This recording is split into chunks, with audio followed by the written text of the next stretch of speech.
अब यो दुर्लभ यो साह्रै नपाउँदो रहेछ यो औषधि र धेरै टाढाबाट यहाँ जसले खोजेर ल्याउनु भयो। अच्छा जो के भन्नुभयो यसको?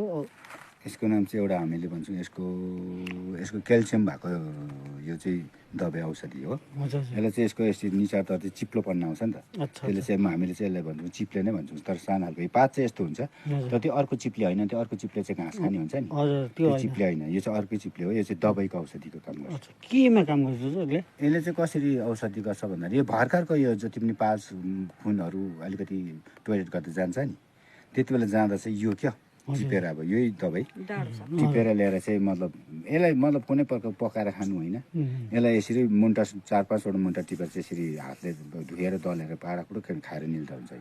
भनेपछि सुरुको पाल्स चाहिँ यसले चट्टाइ बनाउँछ नि, तर एक दुई खेप खानु हुँदैन। अब त्यति पाल्स भएको छ भने त्यो भर्खर स्टडीको, तर यसले चाहिँ बारम्बार बिहान टिप्दै क्या खोजेर चाहिँ खाइरहनुपर्छ। अच्छा कतिजना यस्तो चाहिँ जाति भएको छ? यो त पहिला मैले काइँला भटेको बुढी क्या, काइँला भटेको बुढीलाई पनि यही पाल्सहरू भयो भनेर मलाई यो बाथरुममा काट्दा क्या, त्यसलाई पनि यस्तै पाल्स भर्खर खुनहरू झर्दा चाहिँ मैले यही देख्दै यसले नै काम गरेको थिएँ। चट्टै भयो, चट्टै भएको थियो जाति भएर नि त्यो मान्छे अहिलेसम्म राम्रै छ होइन। त्यहाँदेखि यहाँ मैले उयोहरूलाई पनि दिएको थिएँ, 3-4जनालाई मैले अरूलाई पनि दिएको थिएँ है। त्यति बेला उनीहरूले खाएर पनि उनीहरूलाई पनि त्यसले काम गरेको छ अहिले क्या।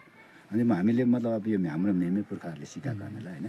अब हाम्रो मेमेहरू पनि यो अब जति पनि त्यति बेलाको उमेरमा त यो पहाडी इलाकाको जति पनि है हाम्रो हिमाली क्षेत्रमा चलाउने दबाई औषधिहरू होइन यो, त्यसले गर्दा यो दबाई चाहिँ उसले हामीहरूलाई क्या खुवाउनुहुन्थ्यो, खुवाउँदा चाहिँ यसले चाहिँ राम्रो काम गर्छ। पाल्सको है, पाल्स यो भर्खर उयो भएको पाल्सलाई चाहिँ यसले काम गर्छ।